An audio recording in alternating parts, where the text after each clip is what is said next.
What's up, everybody? My name is Daniel Unmanageable, and this is Hard Knox Talks. Tonight's live production is brought to you in part by Prairie Sky Recovery Center, Prairie Harm Reduction, Possibilities Recovery Center, the Elizabeth Fry Society of Saskatchewan, Thorpe Recovery Center, the Community Addictions Peer Support Association, and Stronger Together Canada, a peer-led support group by Moms Stop the Harm. Oh, and look, there's all the comments just popped up, just like that. Awesome. Okay, tonight's guest.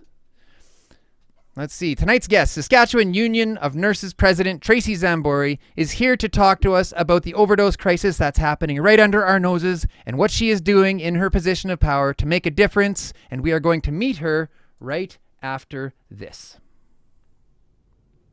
Okay, I'm going to switch over to the queue.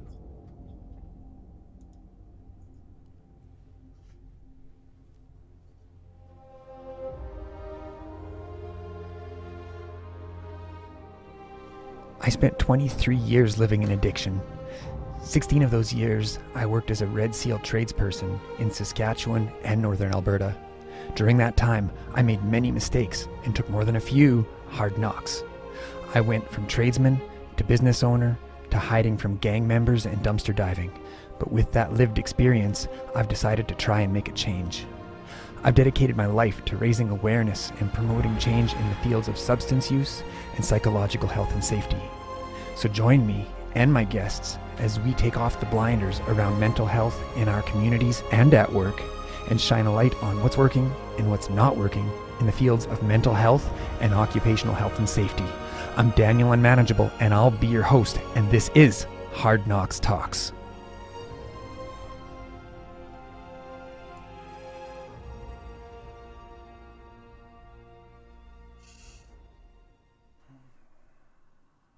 Okay, let's bring in Tracy. Here we come. Hey, Tracy. Hey there. How are you this evening? I'm doing good. Good. Is there anything that you'd like to say before we get started?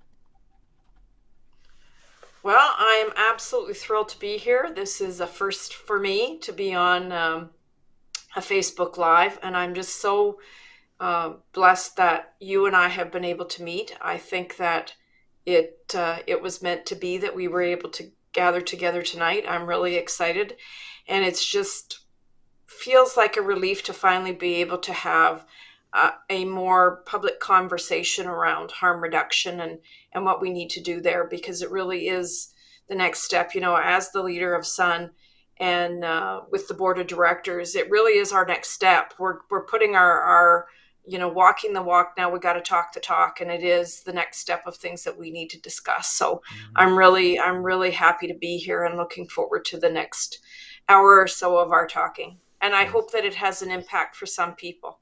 Yes. Yeah. Well, as far as getting the conversation going, I assure you, my friend, we are just getting started.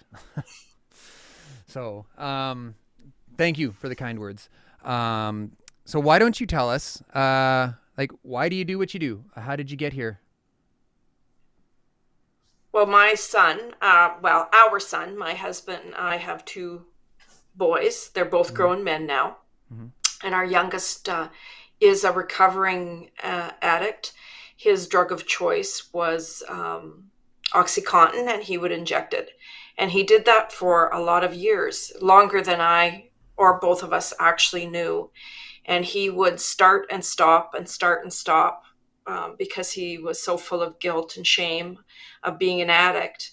And he also branched out and was doing heroin and all sorts of different kinds of like Vicodin and all those kinds of things. And he came to me one day and said, "Mom, I'm an addict." And our whole world changed after that. It was like the floor opened up and we fell, and it felt like we were falling for a long, long time. And finally, he was able to find his way to recovery through the methadone program. Mm-hmm. And that was in, I believe that was in January of 2019. I shared with you earlier, COVID, the one thing COVID has done to me is I've lost my sense of time, and it's just weird how that's happened to me. But anyhow, I believe it was January of 2019, he started into the methadone program. And he has been on a really steady steady path of recovery is so good, as a matter of fact, that he's working with his health practitioner, and he's starting to be able to decrease his dosages of methadone. So he's really coming along quite well. We're very, very proud of him. This has not been an easy road for him, because unfortunately, he feels, and there could be some truth to it, because I'm not going to minimize his perception, but sometimes he really is regretful that he allowed me to become public with his story. He feels that some of his potential employment has been harmed by, the stigma around addictions, which is unfortunate, because he says, and I guess I never do this, I don't ever Google myself. Yeah. But he feels that because employers can Google him, that's the first story that comes up, is a conversation around his addiction. And, I think there could be some truth to it. I hope there isn't. And I hope people that are listening to this will help fight that. Will help fight that stigma with employers, because that's really not it's not fair to anyone to have a false barrier put in front of them when they're trying to get healthy and, have a job so that they can be part of society. Mm-hmm. So you said that, so you had a public conversation about him. Is that what I heard? Yes. So what kind of impact does that have on you when your son comes to you and says, like, look, I think this conversation impacted my ability to gain employment? Like, how does that impact the way you feel about it?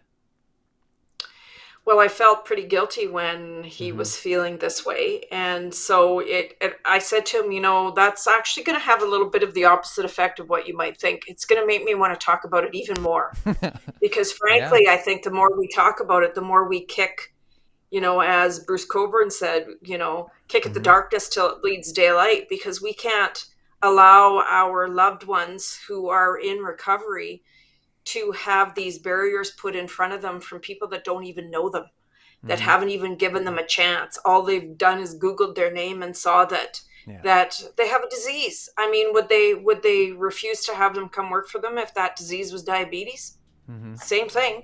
So, we really just have to keep talking about it and keep making it known that people are working hard to get into recovery and to lead a life. I mean, nobody enters into the world and starts their life and thinks, you know what, I'm going to mess this whole thing up. I'm going to become an addict, and I'm just going to take a big fat old on my life and put myself, as our son did, in the park injecting, or, some people who, like you talked about yourself, Daniel, dumpster diving and ruining everything. Nobody wakes up in the morning and says, yeah, you know what? I think that's what I'm going to do today. I'm really going to mess everything up. Yeah, nobody does that. Yeah. We got a comment coming in here that I want to shine some light on. So sure. Judy says, thank you for the comment, Judy. Judy says, looking forward to hearing your story, Tracy. Thanks for being a great leader as a member of Sun and also a person suffering from addiction, alcoholism. Thank you for coming to speak. I am just 2 years sober and loving my newfound life. Judy, thank you for sharing that with us. We need to hear a whole lot more of that. So, tell us, I chuckle when I see this question, because I know it's going to be a big one, but, how are our current health strategies falling short? Oh my gosh. Here we go. They're absolutely falling short. I mean, the bottom line here is, in Saskatchewan, we do not have a concrete mental health and addiction strategy. Unless you've got a pile of money, there is not a whole lot that the public health system can offer you. To get truly into treatment, you have to have a significant amount of money, because it's private.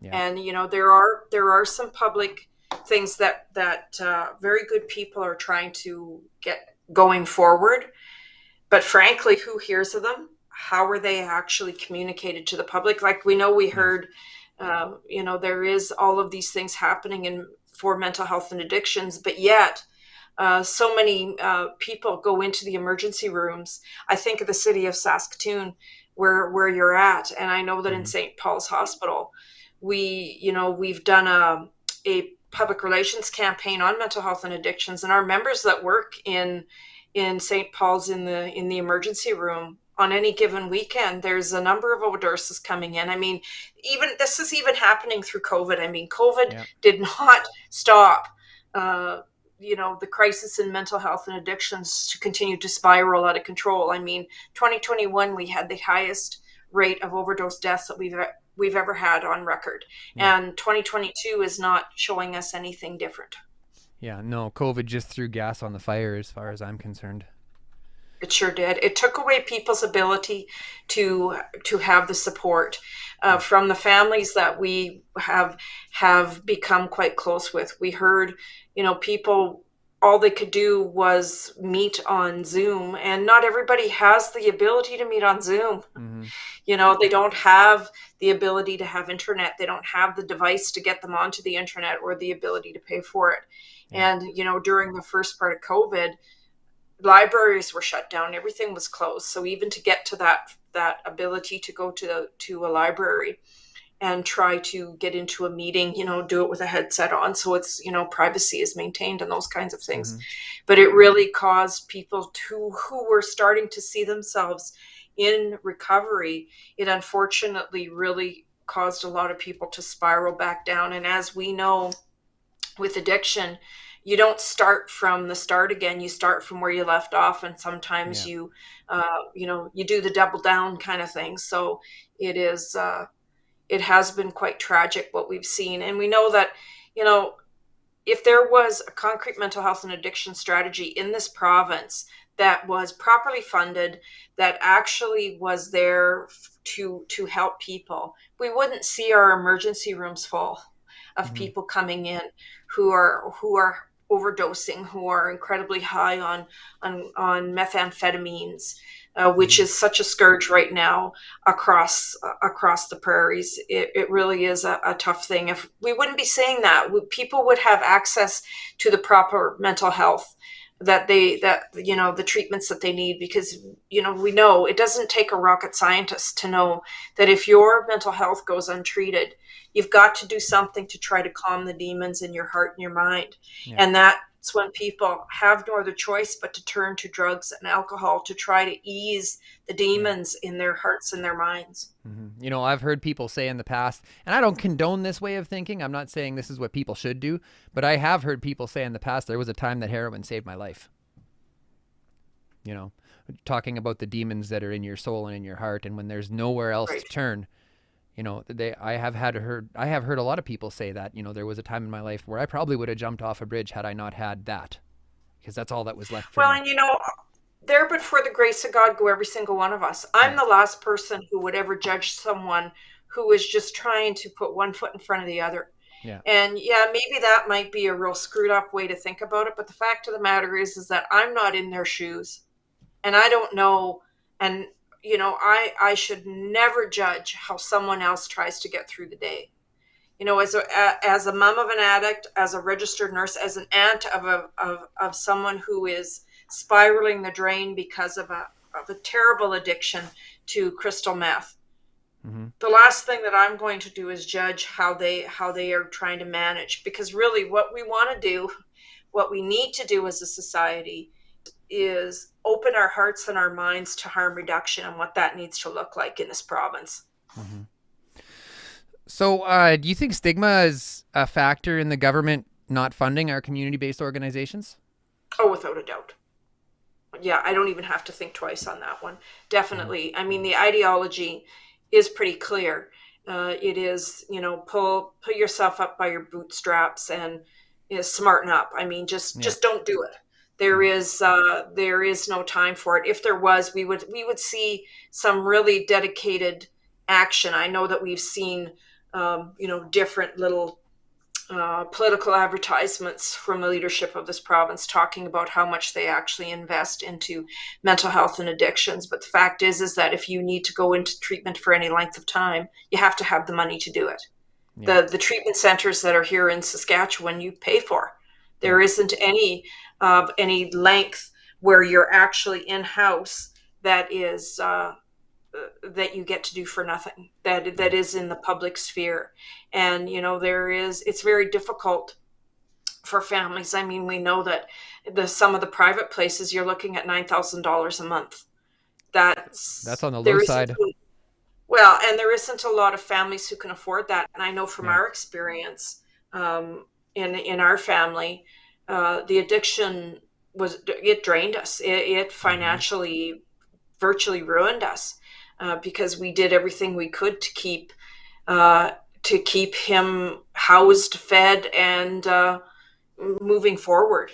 And we were in a lot of ways, when as now I can look at it from the 30,000 feet, rather than being completely embroiled in it. I mean, the whole family was affected deeply by the addiction, by Wesley's addiction, and we had to find our way out of that, all of us, and realize the role that we play in it, without getting into too much of all of that. The enabling and the codependency and everything is very real.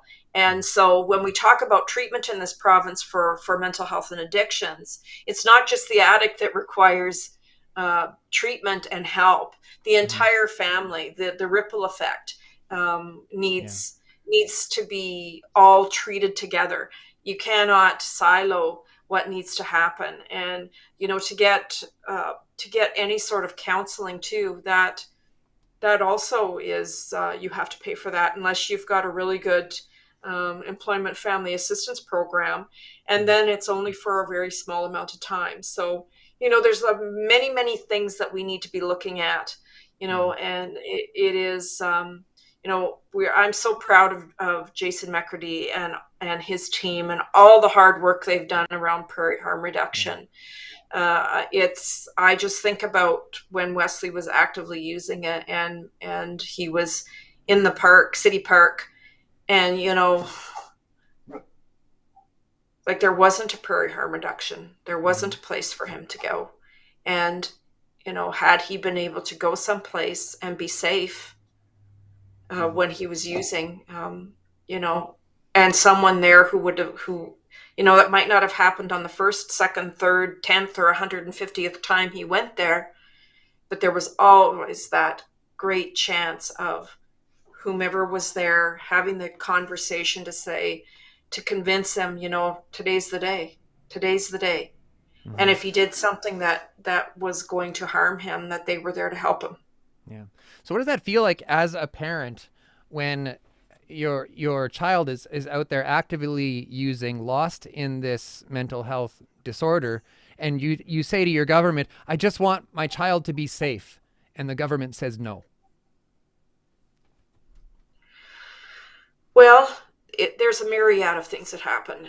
I mean, first off, it's you're in it so deep that it's just another blow. And when when everything is in that storm, it's difficult. It just feels like you're not supported, and there's the shame and all the stigma and everything else that's wrapped around it, until you make the decision that this isn't going to be the way it's going to be, and that you're going to stand up and talk about it. Because we love Wesley, and he's strong, and he's doing so well. And it is, what we've got. I wish for all families who are suffering this, that they can find their way to wellness. It's not an easy path. I mean, let's be real. It's a very difficult one. It's a difficult journey. And, we've been very blessed that we've been able to get there. I know many families who didn't get that opportunity. And this is why we all need to come together and really take a hard look at harm reduction. We need to be able to put aside our preconceived notions, our judgment, and understand that addiction doesn't give a shit what socioeconomic strata you come from in this world. It's got nothing to do with living on the street. It's got nothing to do with race, creed, color, nothing. Doesn't care. And I would wager that there is not a person in this province, or likely this country, that doesn't know someone very close to them who has mental health and addiction issues. I mean, the addiction rate in this province is skyrocket. It's skyrocketing, and we have to embrace harm reduction as the next step. We even know that I'm sure the police chiefs are of Canada, the association has some conversation happening about mental health and addictions, and if you look on our Making the Difference with Saskatchewan Union of Nurses and some of the public relations and videos that we've done on our mental health and addictions campaign, Chief Brian Regina said it very well. He said, we cannot arrest our way out of this.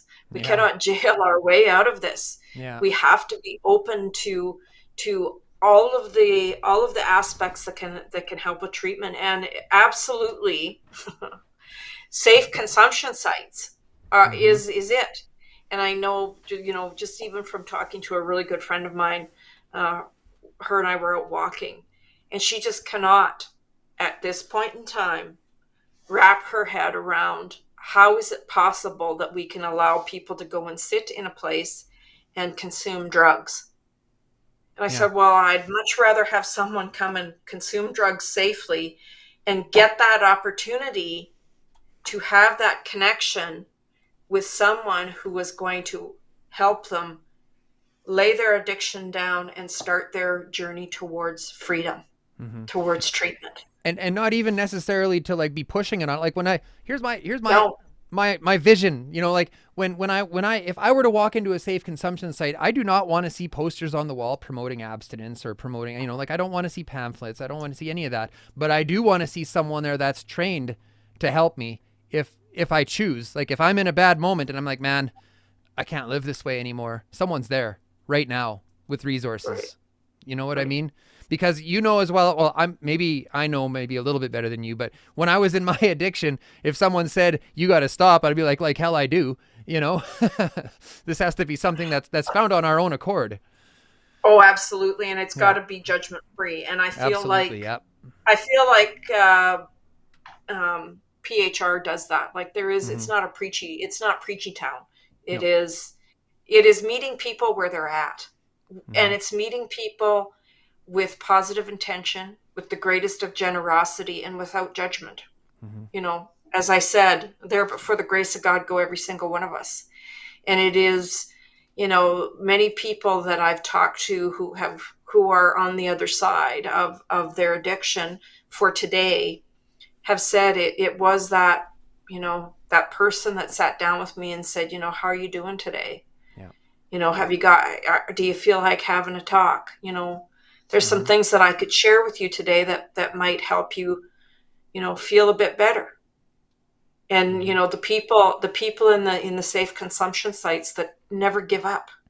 Yeah. Even when things are at their worst and there's no funding and there's no support and it just feels like one hill to climb after the other. But the success stories that come out of there are, talk to any parent who's got a success story. It is, you can't put a price on that. So how long have you and the union you serve been advocating for this? Like, what was the turning point for when you guys all sat down and you're like, this is something that we need to talk about? Like, was there a pinnacle moment, or did it just like sort of happen slowly over time? Well, we knew that things were not doing good, that the addiction crisis was getting worse and worse, and it wasn't being talked about. It was just, it continued to happen. Nothing was being said, and we decided it was time to get into the public discourse and raise the elevation, raise it up so that we could talk about it. Because who better than registered nurses to have this conversation? Because we are the ones that meet the people in the emergency rooms. Yeah. We are the largest group of care providers in the province. We're everywhere. We're in every facility, agency, and community in this province. And addiction is in all of those places. It's not just an urban problem. Let's be clear on that. Mental health and addictions is in every little town, every mid-sized community, and every urban area in the north, in the south, in the east, and in the west. It's everywhere. There are, and registered nurses are also everywhere, and we're the front lines, and we see what's going on, and we saw that nothing was happening, that more and more of our beloveds were falling prey to overdose, to addiction, and we knew that we had to say something. And we do a lot of polling in Sun, and we know that as registered nurses, we're very respected. What we have to say and our thoughts on how healthcare should be managed are really respected and actually looked to by the public. So we decided, we've got to be part of this discourse. We've got to raise the elevation of this issue so that it gets more into the public conversation, and that we break away from the stigma. And the fact that my own family was in the midst of it, we made the decision that we had to talk about it and not be afraid to do it. And I'm very blessed to have the platform in which to do it. Tens of thousands of people don't have that platform. And if I've got the platform, it is my duty as a mom, as a registered nurse, to use that to raise the elevation, to elevate the issue and have the conversation. Tamara, that's a great idea. Tamara says, my daughter hangs her naloxone kit in her backpack where it's visible to others. That's great. So there's a $458 million budget for mental health in Saskatchewan. Why can't we get 1%? Like, that doesn't really seem like a lot. I think Jason over at Prairie Harm was asking for like $1.5 million, and with this vast pool of money, is it not enough? Is this not enough money to go around, or what's happening? Like, where's it going? Well, it's not going to where it needs to go, and it needs to go to safe consumption sites. But here is where we have to really work hard on the judgment piece. Because so many people, not all people, I can't generalize, cannot wrap their heads around the fact that we would support a place for people to go and safely consume drugs. Consume the dragon or the monkey that's on their back. How can this possibly, Tracy, they say to me, how can you possibly think that this is a good idea? Are we not supposed to be just telling people you've got to quit, put them into treatment centers, and rid them of the drug? Well, we find put them in a treatment center. They're not even getting that. Well, no They're getting nothing. Well, but therein lies the whole thing. Yeah. It is the lack of understanding, the lack of education, and not wanting to actually pay attention to the research that tells us that safe consumption sites are a must if we're going to have a concrete mental health and addiction strategy. It is a must. It has to happen. We have to be able to help people and meet them where they're at. If we refuse to do that, we're just going to be on the hamster wheel. It's just going to be get back into the system, fall down, keep it going and going and going. It just doesn't work. And it's been proven that it doesn't work. We have to have the safe consumption as a pinnacle part of that road to recovery. It just has to be. And it is, and I think in Saskatoon, it's been pretty clear that it has not brought rack and ruin to the area in which it's in. I'm so proud of Jason. I can't say that enough, and his team as to what they've done. And they're trying to do some work in Regina now. And, we need to spread it outside, like I said, because, all across this province, while there are many government-run programs, they're not very well known, number one.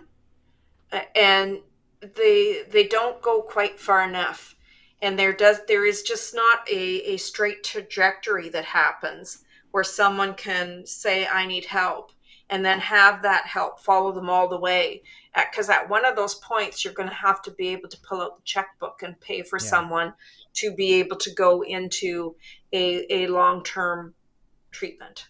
I mean, a very good friend of mine, she's working right now on harm reduction in Regina. Her name is Ronnie Nordahl. I'm very proud of her too. She's doing incredible work to really try to elevate the issue of drug addiction and of harm reduction. And I'm just so proud of her. And she's working really hard to have a conference on harm reduction happen sometime. I think it's in the spring, but I'm not totally sure. I should have actually read her email once again because I don't remember everything it said. But the fact is, her son is a recovered addict as well. And she had the ability to be able to send him out of province to get treatment. And that was because she was able to come up with the finances. And that was, a significant amount of money. Well, as we've said, there's only a very tiny percentage of people that are able to do that. Yeah. And, while the beds at Prairie Sky Recovery Center lay empty, there's chairs at Possibilities Recovery Center, outpatient treatment here in town, with empty chairs. We've got these resources that could be mobilized tomorrow, with comparatively a minuscule amount of money, and right. and here we are. Yeah, and it's well, and I guess, and I know you're going to do this too, but I guess my call to action is then people need to be talking to their MLAs. Let's make phone calls. Let's make some phone calls to City Council. And say, like, what's the deal here, to the Saskatchewan Health Authority, and say, where is it that we can actually come together so that people understand what they've got and what kind of groups are available, and how can we access this, and where actually is it telling us that all of these things can happen, and that we can get the ability to do it. But problem is, if you don't live in Saskatoon, if you live in the southeast corner of the province, there ain't nothing. Yeah. Well, and even with these resources in place, if we don't see intensive aftercare, like you say, these people have to have a place to go when they get out. Someone goes into Prairie Harm, finds a safer way to live, finds some stability in their life. Well, they're still homeless. Right. So we need to start taking care of the people. When people feel safe, they do better. Well, and it's all wrapped around. That's right. It's all wrapped around the. Oh gosh, it just went out of my head. No. Let's look at a comment. And you can think. Yeah, and maybe it'll come back to me. Okay, Rosanna. Oh, it did. Oh, okay. We'll look at the comment as soon as we're done here. Yeah. Then. What were you going to say? Well, it's the social determinants of health.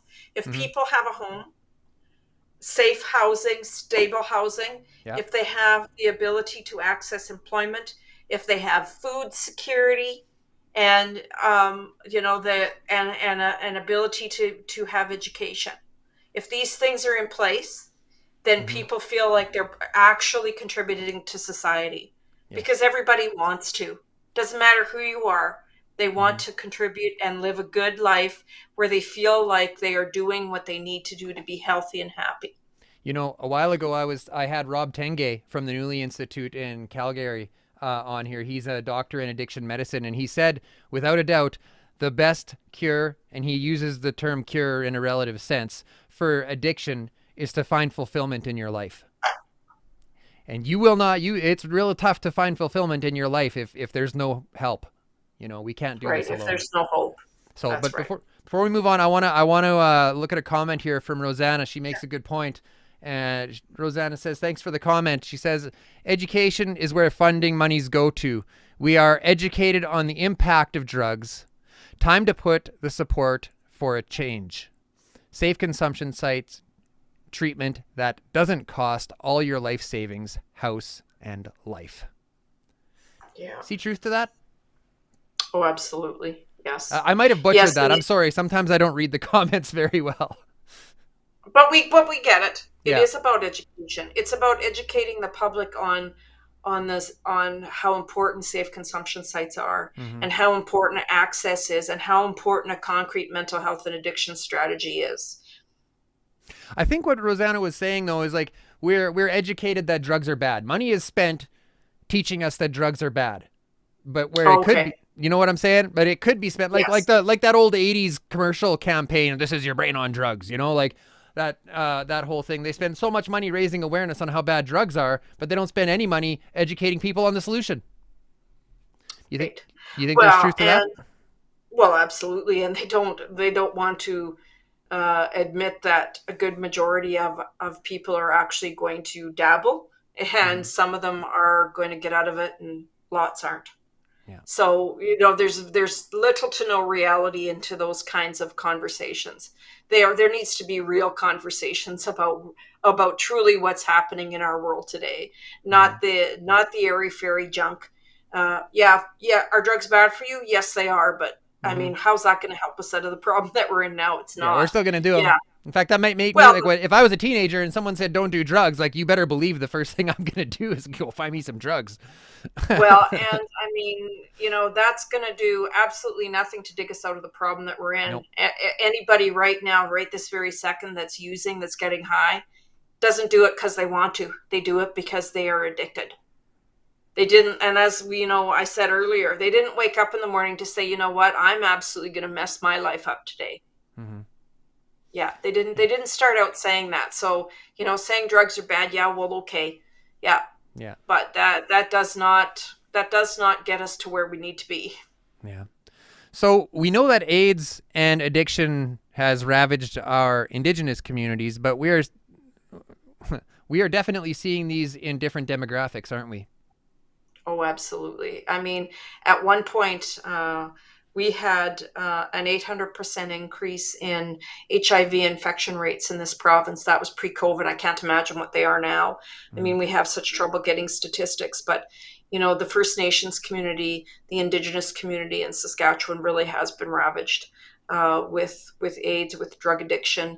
And, it's disproportionately affected by these things. And, it really is incumbent upon all of us to partner together to make sure that this stops happening. I mean, come on. Do you think that's do you think that's like a policy failure? Oh, it's a failure in every way you can imagine it to be a failure. Yeah. And it is, okay. It is wanting to be, what we need to do is we need to help hold people accountable. But the other part is that we have to get out of the way. The First Nations community, the Indigenous community, they want partners, but they don't want bosses. We need to let them tell us what they need from us, and let them lead how they see helping their community. It's not up to us. It's up to us to partner with them, but not to drive the bus. And this has been a problem for quite some time. What do the Indigenous communities need? Well, let's ask them. Mm-hmm. Let's find out, and then let's get out of the way to make it happen. Mm-hmm. Where can we go from there? What is the nurses union doing to advocate for better services? Like how can we help?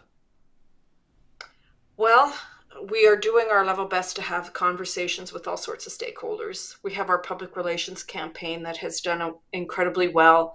We've got untraditional partnerships with town councils, with mayors, with teachers, because a lot of the mental health issues start with our youth. And if we don't have that taken care of, this is when they start, dabbling in drugs when they're young. I mean, you can say all you want, drugs are bad. But if you have a child who cannot get their anxiety dealt with, who cannot get their depression dealt with, they're going to take something to soothe that. Mm-hmm. And if they don't get something to soothe that, God forbid, they're going to commit suicide. They're going to, I guess, it's a terrible phenomenon. And the ability to get into a child psychiatrist pre-COVID was terrible. It was almost 2-year wait list. Mm-hmm. So, there's so many things that we need to be able to do. And it really is, when someone knocks on your door and says, I would like your vote because I want to get back into power, or I want to gain power in this province, it's up to us, because we tend to forget in this province that politicians work for us, not the other way around. And we need to hold our politicians accountable. We need to hold our health authority accountable. That's what we need to be doing. And to say we need to see some action on some mental health and addictions. What's happening in our schools? We've taken nurses out of schools. We've taken therapists out of schools. We have such a wonderful registered psychiatric nurse population in this province. Who better to help our students but to put an RP in the schools so that kids got somewhere where they can go and talk about what's bothering them. I mean, my God, I'm dating myself here, but there sure as hell was no internet when I was in school. And there was still a lot of peer pressure, a lot of stupid shit went on because everybody wants to be hip or cool or in it with the in crowd. So now let's bring it to 2022 and stack on the internet, TikTok, God knows what else that these kids are using. And I mean, some of the conversation is, just get off of all of that social media. Well, that's just not possible because that's how these kids communicate today. So that's like telling them to go cut their arm off. It is absolutely nonsensical and really not helpful. So we have to figure out ways that we can help these kids so that mental health is managed and they don't start self-medicating or, God forbid, do the worst thing possible and end their own lives because they can't take it anymore. And if we don't start there, we got to have a starting point. But when those politicians come and knock on your door and they say that they want your vote, you have to hold them accountable. And you tell them, if you want my vote, this is what I need to see on your list of to-do things that you're going to do when you get into power. If you want my vote, this is what you have to do. And on the other side of that, if you don't do that, you'll never get my vote again, and I'll do my level best to campaign against you so that you don't get in because you're not doing what you say you're going to do.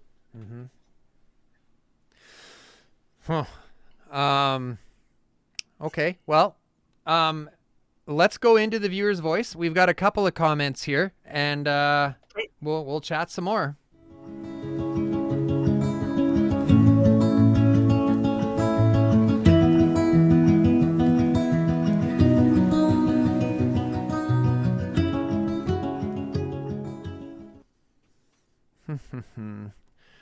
Okay, so we've got a comment from Jake Hoffman out at Prairie Sky Recovery Center. Thank you for the comment, Jake. She asks, or she says, the Sask Party 10-year action plan didn't actually have any actions. They need a plan based on proactive strategies put in place successfully and sustainably by other provinces, states, and countries. There are success stories out there. Tracy, can you make a comment on what other provinces are doing that we're not doing? I actually can't. I'm not completely sure because everything is so very different. I mean, there's lots happening in British Columbia because they've always had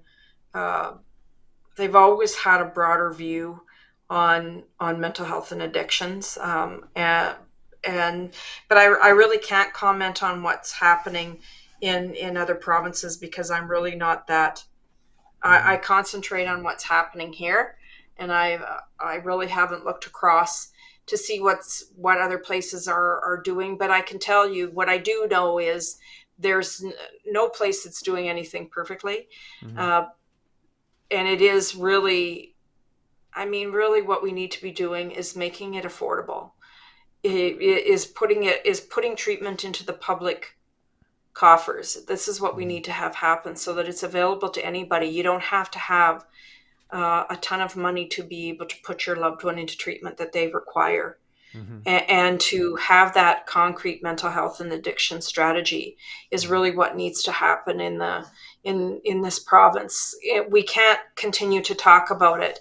And, a 10-year plan that has really not garnered a whole lot of anything. And the other big problem that is with the plan that they have now is that it's very siloed. There's very little communication between what's happening. I mean, we have a committee in Sun called the Program Committee, and what we've tasked them with this year is to make contact with communities and see what kind of mental health and addiction strategies or programs they have going. And there are a lot of programs out there, but they don't talk to one another. There is very little communication for people to even know that they're there. And it is, it's really very quiet, and it shouldn't be. People should know where to go, who they can tap into, and where where they can get help. Mm-hmm. Do you think it's quiet on purpose? It makes one wonder sometimes if it is, but I don't want to be unfair to the people who are trying to make their programs successful. I'm not sure, I really don't know if they have, the human resources to be able to do what they need to do. What's their budget look like? Is it what it needs to be? Are they, are they in a chokehold by funding? That's usually what the problem is if a program can only just sort of exist. Yeah. It doesn't have the right amount of funding. Is it meeting the needs that it needs to meet? I mean, these are the things that we're not sure of, and the committee that we've got working on it is really trying to dig into this so that we've got a better understanding of really what's going out there, going on out there in this province, because we don't know. Mm-hmm. And that's sort of what I was alluding to, that, a lot of these programs would be overwhelmed if everybody knew about them. So maybe they're just like, okay, well, we won't make too much noise so that we can maintain what we can do, right? So that's maybe the sad truth. Well, yeah. Well, and from what I know with community mental health, particularly in the rural areas, at one time, if a community mental health nurse went on vacation, there was 2 of them to cover an incredible amount of geography, mm-hmm. and they could end up with 300 people that they were trying to care for. Well, come on.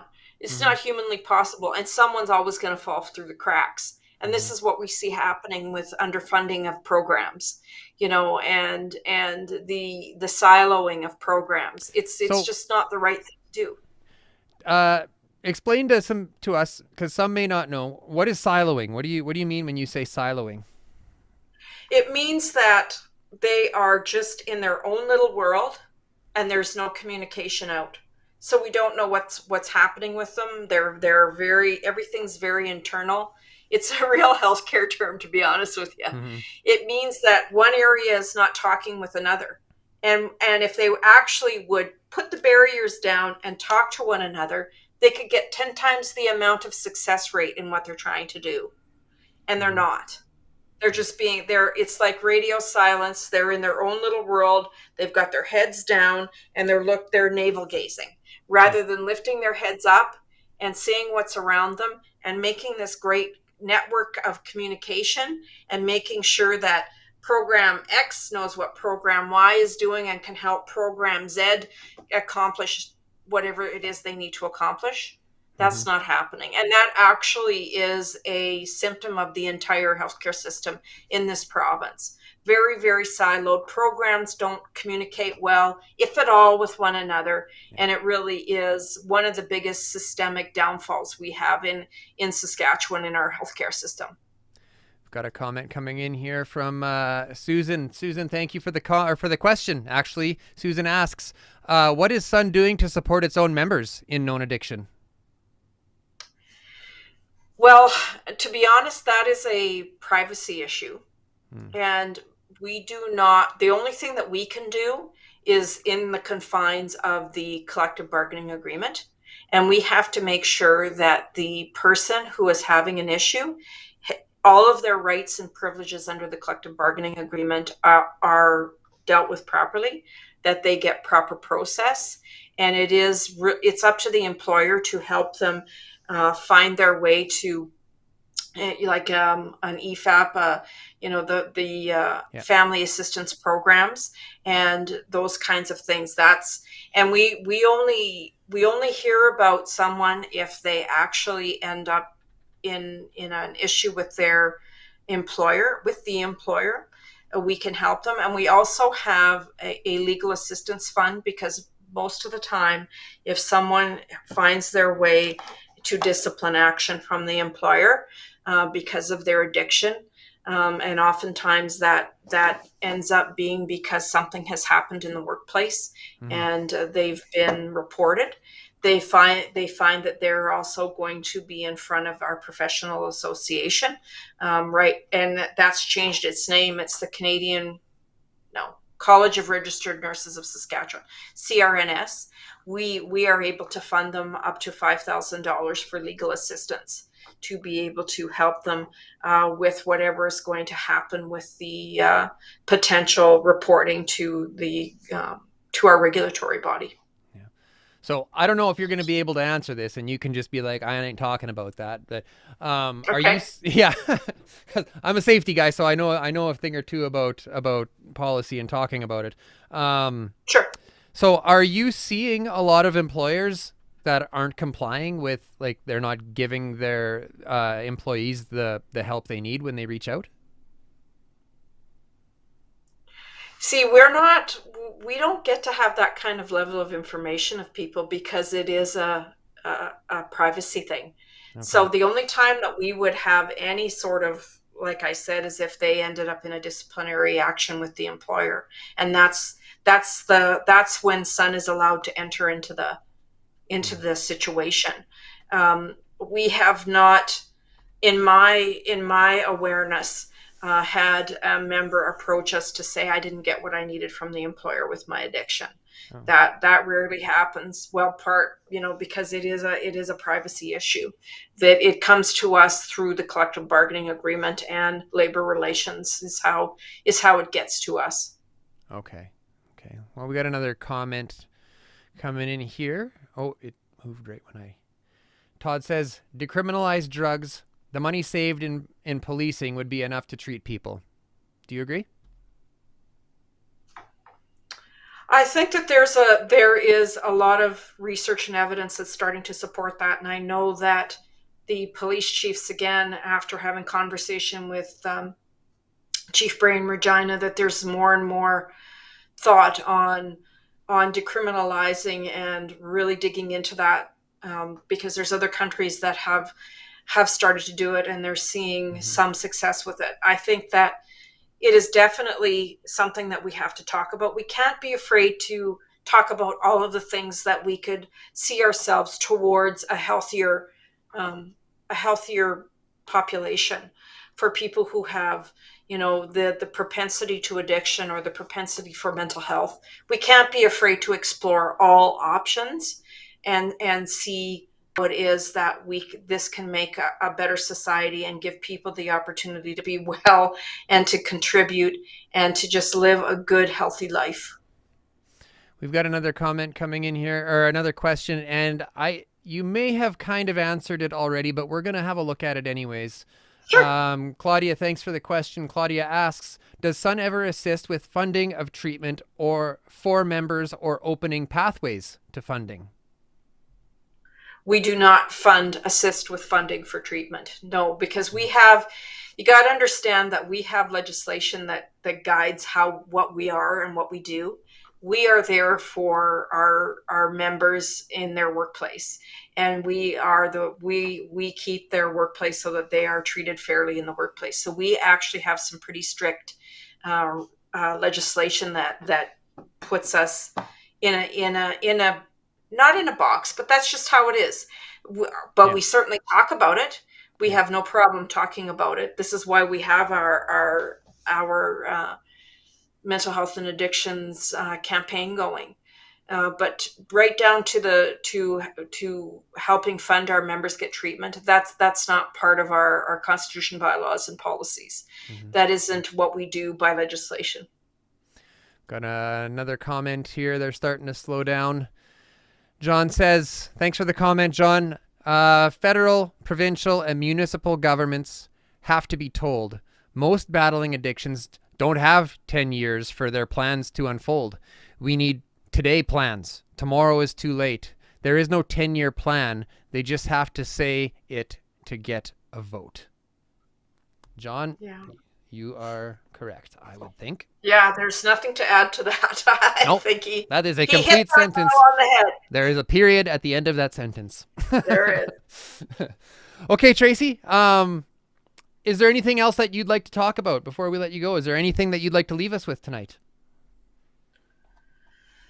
Well, Well, first off, thanks so much for this opportunity, Daniel. It's thank been you for coming. wonderful. I can't believe how quickly the time has gone. Like, holy cow. Yeah, it flies. And I just think it's really important for all of us to make sure that we are having the important conversations. It's not just with politicians. It's with our friends, our family, our communities, wherever we go. We need to be able to talk about how important it is that we support safe consumption sites in this province, that we talk about how important it is that we have a concrete mental health and addiction strategy. Addictions and mental health touches every single one of us every single day. We have to bring it into the public discourse. There can be no shame in the conversation. It touches all levels of this world. Doesn't matter how much money you make or don't make, where you live or don't live, and it is really up to us as members of society to raise up. This is about raising people up so that they can get the help they need. Because like I said, nobody wakes up in the morning thinking, I'm going to ruin my life today. Mm-hmm. And we have to be, it does not say, give me this day my daily bread. The quote is, give us this day our daily bread. And it's about being in community with one another, without judgment, with positive intent, with generosity, with courage. And sometimes, without courage, there's always some fear, but fear is okay. If we're all in this together and we support one another, we can do it. We can make these things happen for the people that we love, for our communities, and, just to make our world a better place. Awesome. Okay, Tracy, thanks so much for joining us tonight. We'll let you go. Take care, my friend. Thank you. Bye now.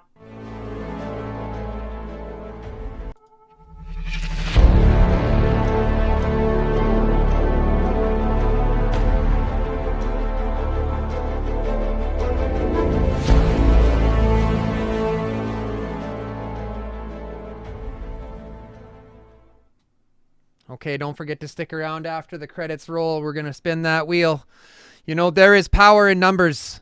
If you would like to contribute to ending the stigma around emotional pain, please subscribe to our YouTube channel. Follow us on Twitch, Facebook, and Instagram. Like and comment your thoughts on our posts. Let us come together with our lived and living experience as a resource that has the power to engage new thought processes, to promote new ideas, to broaden the spectrum of care, and to show the world that we can recover. There is a safer way, and we're here to show you how. Good night.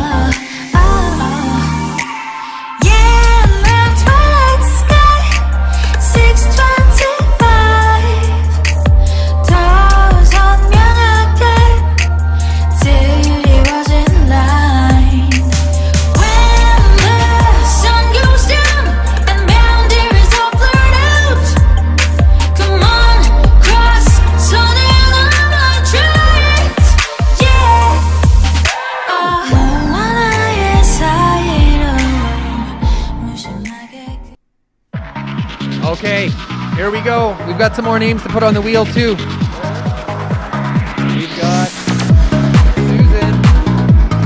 We've got Julie.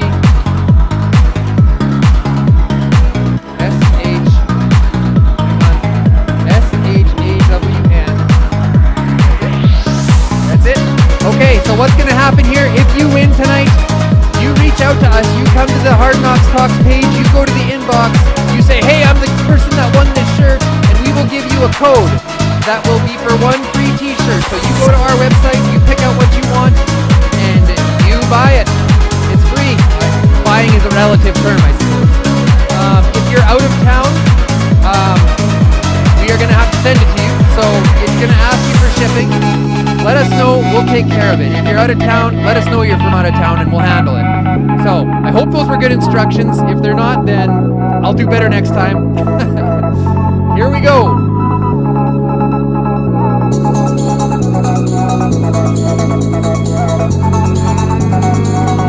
Allison wins. Right on, Allison. Okay, Allison. Go to the Hard Knox page. Go to that inbox. Let us know. We'll send you a code. Okay, everybody, thank you so much for watching. Check us out next